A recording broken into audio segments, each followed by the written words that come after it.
എല്ലാ റിലേഷൻഷിപ്പിലും ഈ കെയറിങ് എന്ന് പറയുന്നത് ഒരു ആവശ്യമായിട്ടുള്ള ഒരു കാര്യമാണ്. എന്ന് വെച്ചാൽ നമ്മളെ കെയർ ചെയ്യുക. നമുക്ക് കെയറിങ് ഭയങ്കര കൂടിയാലും പ്രശ്നമാണ്. ബാങ്കിലൊക്കെ കൊണ്ട് ഡെപ്പോസിറ്റ് ചെയ്യുന്നത് നമ്മുടെ ലൈഫ് സെക്യൂർ ആയിരിക്കാൻ വേണ്ടിയിട്ടാണ്. അതേപോലെ ഒരു ഡെപ്പോസിറ്റ് ആയിരുന്നു പണ്ട് കാലത്ത് ഈ ഗവൺമെന്റ് ജോബ്സ് എന്ന് പറഞ്ഞ കെയറിങ് ആയിരിക്കണം. പിന്നെ 25 വയസ്സ് മാക്സിമം, കുട്ടിക്ക് 20 ആയതുകൊണ്ട് 25 വയസ്സ് മാക്സിമം. പിന്നെ ഉള്ളത് വലിക്കരുത്.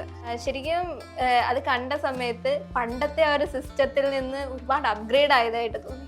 ഇങ്ങനെ ഇതാക്കിയിട്ട് നമ്മളൊരു പെൺകുട്ടീനെ കണ്ടുപിടിക്കണം എന്നിരിക്കട്ടെ, നമ്മൾ നാളെ എന്തെങ്കിലും പോസ്റ്റ് ഇടുമ്പോഴേക്കും ആളുകളുടെ മനസ്സിലേക്ക് പോകും, ഓക്കെ ഇത് അങ്ങനെ കണ്ടുപിടിച്ച കുട്ടിയാണ്. ഇപ്പൊ ഒരു ജനറേഷൻ ഗ്യാപ്പ് വന്നപ്പോഴത്തേക്കും സമാധാനത്തിന് കുറച്ചുകൂടെ പ്രാധാന്യം കൊടുക്കുന്നതായിട്ട് തോന്നിയിട്ടുണ്ട്. ഭയങ്കര ഏജ്ഡ് ആയിട്ടുള്ള ഒരു അങ്കിളിന്റെ ഒരു ഇത് സുന്ദരി ആയിരിക്കണം എന്നൊക്കെ പറഞ്ഞിട്ട് കുറെ ഇത്. അപ്പൊ ആളുകൾ അതിനെ വന്ന് കമന്റ് ഒക്കെ ചെയ്യുന്നുണ്ടോ, ഇത്രയും പ്രായമായിട്ടും ഡിമാൻഡുകൾക്ക് ഒട്ടും കുറവില്ല. ചിത്ര വയസ്സ് 20, പേരും ഡീറ്റെയിൽസും പറയുന്നില്ല. ഒരു മാട്രിമോണിയിലെ ഒരു പരസ്യം കണ്ടതാണ്. ഇൻസ്റ്റഗ്രാമിലൊക്കെ ഇങ്ങനെ ഇപ്പൊ അങ്ങനെ ഒരു ട്രെൻഡ് ഉണ്ടല്ലോ, ഫോട്ടോ ഒറിജിനൽ ആയിരിക്കില്ല പക്ഷെ ആൾ ഡീറ്റെയിൽസ് ഒക്കെ ഇടും. അതിനകത്തുള്ള ഡിമാൻഡ്സ് എന്ന് പറയുന്നത് കെയറിങ് ആയിരിക്കണം, പിന്നെ 25 വയസ്സ് മാക്സിമം, കുട്ടിക്ക് 20 ആയതുകൊണ്ട് 25 വയസ്സ് മാക്സിമം. പിന്നെ ഉള്ളത് വലിക്കരുത്. ഈ 3 ഡിമാൻഡ്സ് ആണ് അതിനകത്തിൽ കണ്ടത്. ശരിക്കും അത് കണ്ട സമയത്ത് പണ്ടത്തെ ആ ഒരു സിസ്റ്റത്തിൽ നിന്ന് ഒരുപാട് അപ്ഗ്രേഡ് ആയതായിട്ട് തോന്നി. പണ്ട് ഈ പറയുന്ന മാട്രിമോണിയൽസിനകത്തിൽ ജോലി, അതേപോലെ അവരുടെ ഫിനാൻഷ്യൽ സ്റ്റാറ്റസ്, പിന്നെ എഡ്യൂക്കേഷൻ ക്വാളിഫിക്കേഷൻ, പിന്നെ ഫാമിലി ബാക്ക്ഗ്രൗണ്ട്, ഇങ്ങനെ ഒരു ലിസ്റ്റ് ഓഫ് കണക്ക് സാധനങ്ങളൊക്കെ മാറി. ഇപ്പോഴത്തെ ഒരു ജനറേഷൻ വന്നപ്പോഴത്തേക്കും ഈ ഒരു പാട്രിയാർക്കിക്കലി നമ്മൾ ഡിമാൻഡ് ചെയ്ത കാര്യങ്ങളൊക്കെ മാറിയതായിട്ട് ചിത്രയ്ക്ക് തോന്നുന്നുണ്ട്. ഈ നേരത്തെ സർക്കാർ ജോലിയായിരുന്നു, സർക്കാർ ജോലി വേണം എന്നുള്ളതൊക്കെ ആയിരുന്നു ഡിമാൻഡ്സ് ആയിട്ട് വെക്കാറ്. ഇപ്പൊ കെയറിങ് ആണ് ആളുകൾ നോക്കുന്നതെന്ന് തോന്നുന്നു.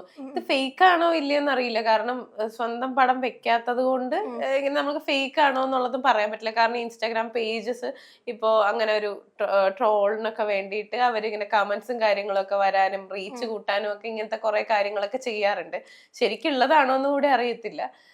പക്ഷെ ഞാൻ ചിലതൊക്കെ ഇങ്ങനെ കണ്ടിട്ടുണ്ടായിരുന്നു.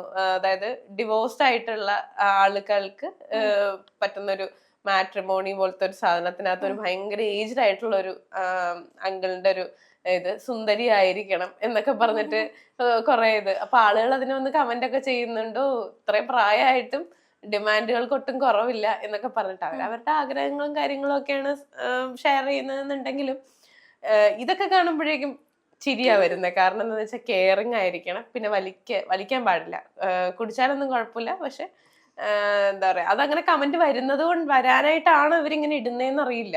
ശരിക്കും പെൺകുട്ടികൾ അങ്ങനെയൊക്കെയാണോ ആഗ്രഹിക്കുന്നത്? എന്താ അതിനോട് ശരിക്കും എല്ലാ റിലേഷൻഷിപ്പിലും ഈ കെയറിങ് എന്ന് പറയുന്നത് ഒരു ആവശ്യമായിട്ടുള്ള ഒരു കാര്യമാണ്. എന്ന് വെച്ചാൽ നമ്മളെ കെയർ ചെയ്യുക.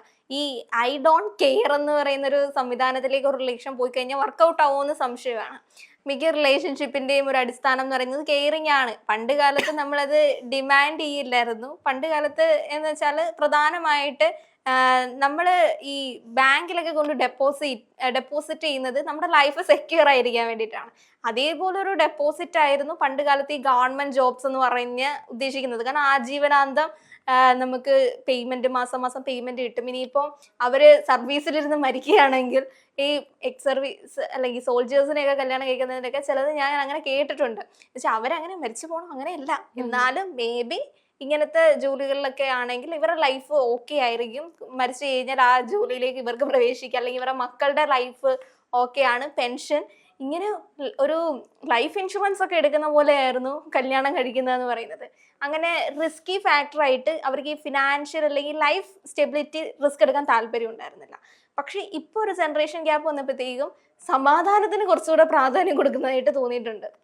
ഈ തമ്മിൽ ഒരാളെ കണ്ടിരിക്കുക ഡേറ്റിംഗ് ഒക്കെ കൂടുതലായിട്ടും ഒരു പ്രചരണത്തിലേക്ക് വരാനുള്ള ഒരു റീസൺ കൂടി അതാണ്. നമുക്ക് ഈ പറയുന്ന കറക്റ്റ് സോൾമേറ്റ് ആണോ, ഇനിയിപ്പോ ഇങ്ങനെ ആഘോഷപരമായ ഒരു കല്യാണമൊക്കെ നടത്തിയിട്ട് ഫെയിലിയർ ആയി പോയി കഴിഞ്ഞാൽ അതിന്റെ ഒരു കാര്യം വെച്ചിട്ട് അവർക്കൊരു റിസ്ക് എടുക്കാൻ താല്പര്യമില്ല. ലൈഫിൽ അങ്ങനെ ഒരു റിസ്ക് എടുക്കാൻ താല്പര്യമില്ല. അതുകൊണ്ട് തന്നെ കുറച്ചുകൂടെ കെയർ ആണ്. എനിക്കിപ്പോൾ ഞാൻ നല്ല രീതിയിൽ കെയർ ആഗ്രഹിക്കുന്ന ഒരാളാണ് എങ്കിൽ, അല്ലെങ്കിൽ ഞാൻ കെയർ കൊടുക്കുന്ന ഒരാളാണെങ്കിൽ തിരിച്ചും ആ ഒരു രീതിയിലുള്ള അങ്ങനെ ആഗ്രഹിക്കുന്ന ഒരാളെ കണ്ടെത്തുമ്പോഴായിരിക്കും അവരുടെ ലൈഫ് കുറച്ചുകൂടെ ഓക്കെ ആയിരിക്കും. ഇത് നമുക്ക് കെയറിങ് ഭയങ്കര കൂടിയാലും പ്രശ്നമാണ്, നമുക്ക് ശ്വാസം മുട്ടാൻ തുടങ്ങും. അല്ല, ഇത് രണ്ടുപേർക്കും ഒരേ ടൈപ്പ് ആണെങ്കിൽ വിഷയമില്ലല്ലോ. ഇപ്പൊ രണ്ടുപേരും ഒരേ രീതിയിൽ കെയറിങ് കൂടുതൽ കിട്ടുന്നതും കെയറിങ് കൂടുതൽ കൊടുക്കാൻ ആ ഒരു മെന്റാലിറ്റി ഉള്ള രണ്ടുപേരാണെങ്കിൽ പ്രശ്നമില്ല.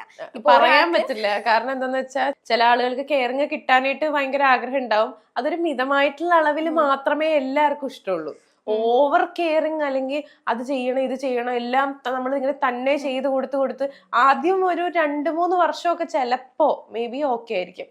പിന്നെ അതിനുശേഷവും ഇങ്ങനെ തന്നെയാണ് ആള് എന്നുണ്ടെങ്കിൽ നമുക്ക് ഭയങ്കരമായിട്ട് ശ്വാസം മുട്ടാൻ തുടങ്ങും.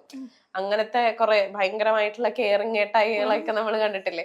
അപ്പോ അത് കുറെയൊക്കെ ശ്രദ്ധിക്കേണ്ട കാര്യം. ഇപ്പൊ നമ്മൾ കെയറിങ്ങിന്റെയും ബാക്കിയുള്ള കാര്യത്തിന്റെ ഒക്കെ പുറകെ പോകുമ്പോഴേക്കും കുറെയൊക്കെ നമുക്ക് ബുദ്ധിമുട്ടാവുന്ന കുറെ കാര്യങ്ങളും ഉണ്ട്. നമ്മൾ വിചാരിക്കുമ്പോ ഒക്കെ അക്കരെ പച്ചാന്ന് വിചാരിച്ചിട്ട് നമ്മൾ ചെന്ന് ചാടി കഴിഞ്ഞ് കഴിഞ്ഞിട്ട് ഈ കെയറിങ് ഒക്കെ ഭയങ്കര കൂടുതലാവുമ്പോഴേക്കും നമുക്ക് തന്നെ ബുദ്ധിമുട്ടാവുന്ന ഒരു സ്റ്റേജിലേക്ക് എത്താറുമുണ്ട്. അപ്പൊ കുറെ കാര്യങ്ങളുണ്ട്. ഇതിപ്പോ ഇങ്ങനെയൊക്കെ ആക്കുന്നതിലും കുറച്ചുകൂടി നല്ല എന്താന്ന് വെച്ചാൽ പരസ്പരം അറിഞ്ഞുകൊണ്ട് അവരുടെ ഇഷ്ടാനിഷ്ടങ്ങളൊക്കെ അറിഞ്ഞ് കുറച്ചു നാള് നമ്മള് അവരുമായിട്ടൊന്ന് എന്താ പറയാ ഇടപഴകിയൊക്കെ കഴിയുമ്പോൾ മാത്രമാണ് നമുക്ക് ഇവരുടെ കെയറിങ്ങും കാര്യങ്ങളും ഒക്കെ നമുക്ക് ഇഷ്ടമാകുന്നുണ്ടോ, അവരുടെ പോസിറ്റീവും നെഗറ്റീവും ഒക്കെ അറിഞ്ഞു കഴിയുമ്പോൾ മാത്രമാണ് നമുക്ക് അവരുമായിട്ടുള്ള ഒരു ജീവിതം മുന്നോട്ട് നമുക്ക് കൊണ്ടുപോകാൻ പറ്റുമോ എന്നൊക്കെ ഉള്ളത് നമുക്ക് അറിയാൻ പറ്റുള്ളൂ. ഒന്നിലേക്കും ഇങ്ങനെ പെട്ടെന്ന് ഇങ്ങനെ അറേഞ്ച്ഡ് മാരേജ് ആണോ ഒക്കെ വേറെ കല്യാണം കഴിച്ച് സെറ്റ് ആവണം എന്നൊക്കെ ഉള്ള ഒരു രീതിയിലേക്ക് വന്നു കഴിയുമ്പോൾ അവര് അങ്ങോട്ടും ഇങ്ങോട്ടും പൊരുത്തപ്പെടാനായിട്ട് കുറച്ച് സമയം എടുക്കും. ചിലത് സക്സസ് ആവും, ചിലത് പാളിപ്പോവാറുണ്ട്. അപ്പൊ അതുകൊണ്ട് നോക്കിയിട്ടൊക്കെ വേണം. ഇതൊക്കെ എനിക്കറിയത്തില്ല കേട്ടോ. ഇത് ഇൻസ്റ്റാഗ്രാമിലൊക്കെ വരുന്ന കുറെ കാര്യങ്ങളൊക്കെ ഫേക്ക് ആയിരിക്കും. ആരും അങ്ങനെ ഇഷ്ടപ്പെടത്തില്ലല്ലോ. കുറച്ചൊക്കെ പറഞ്ഞ പോലെ ഏജ്ഡ് ആയിട്ടുള്ള ആൾക്കാരെ ഞാൻ കണ്ടപ്പോ എന്നുവെച്ചാൽ ഇവര് തന്നെ ഇവരുടെ ഒറിജിനൽ അക്കൗണ്ടിന്ന് അതേ ഈ പറയുന്ന പോസ്റ്റേഴ്സിന്റെ തന്നെ കമന്റ് ബോക്സിൽ വന്നിട്ട് ഇത് ഞാനിങ്ങനെ പെൺകുട്ടിയെ തിരയുന്നുണ്ടെന്ന് കാണുമ്പോൾ അപ്പൊ നമുക്ക് തോന്നും ജെന്യൂൻ ആയിരിക്കും, ഇയാള് തന്നെ അല്ലേ ഇവിടെ ഒന്ന് പറയുന്നത്. സ്വന്തം അക്കൗണ്ടിലും ഇതേപോലെ ഇടുന്ന ആൾക്കാരെ ഞാൻ കണ്ടിട്ടുണ്ട്. അതെന്ന് പറയുന്നത് ഒരു 40+ ഏജ് ഉള്ള ആൾക്കാരാണ്. അത്രേ ഉള്ളൂ ആ ഒരു ധാരണ. കാരണം ഇങ്ങനെ ഇതാക്കിയിട്ട് നമ്മളൊരു പെൺകുട്ടീനെ കണ്ടുപിടിക്കണം എന്നിരിക്കട്ടെ, നമ്മൾ നാളെ എന്തെങ്കിലും പോസ്റ്റ് ഇടുമ്പോഴേക്കും ആളുകളുടെ മനസ്സിലേക്ക് പോകും, ഓക്കെ ഇത് അങ്ങനെ കണ്ടുപിടിച്ച കുട്ടിയാണ്, ഇത് കണ്ട് ഇഷ്ടമായി വന്നൊരു പെൺകുട്ടി. ഇങ്ങനത്തെ കാര്യങ്ങളില് ഇപ്പോഴത്തെ ഈ സോഷ്യൽ മീഡിയ ഒക്കെ എടുത്ത് നോക്കിക്കഴിഞ്ഞു കഴിഞ്ഞാൽ ഇങ്ങനെയൊക്കെ കാണിക്കുന്ന ആൾക്കാർ ഭയങ്കര ക്രിഞ്ചായിട്ടാണ് തോന്നുന്നത്. എനിക്ക് പൊതുവെ നമ്മൾ ഈ ക്രിഞ്ച് പരിപാടികളൊന്നും അത്ര ഇഷ്ടപ്പെടാത്ത ആൾക്കാർക്കാണെങ്കിൽ നമ്മൾ വന്ന് താഴെ വന്ന് കമന്റ് ചെയ്യും, ഇതെന്തുവാടേ എന്നൊക്കെ ചോദിച്ചിട്ട് കമന്റ് ചെയ്യും. ഇങ്ങനത്തെ ഭയങ്കര ക്രിഞ്ചൊക്കെ ഇഷ്ടപ്പെടുന്ന ആൾക്കാരാണെങ്കിൽ ജസ്റ്റ് ഓക്കെ, അവരവരുടെ ലൈഫ് ജീവിക്കട്ടെ എന്ന് വിചാരിച്ചിട്ട് അങ്ങ് പോകത്തേ ഉള്ളൂ. ഇതൊക്കെ ഭയങ്കര ഒരു എന്താ പറയാ ഇച്ചിരി ഓവറല്ലേ എന്നുള്ളൊരു സംശയം മാത്രമേ. ശരിക്കും ലൈഫിൽ എല്ലാവരും ഈ ഒരു ഓവർ സ്റ്റേജ് തന്നെയാണെന്നാണ് ഞാൻ വിശ്വസിക്കുന്നത്. വഴിയില്ലാത്തവരായിരിക്കും. നമ്മള് പുറമെ ഭയങ്കര ആറ്റിറ്റ്യൂഡും ഭയങ്കര ഇത് അങ്ങനെയൊക്കെ കാണിക്കും.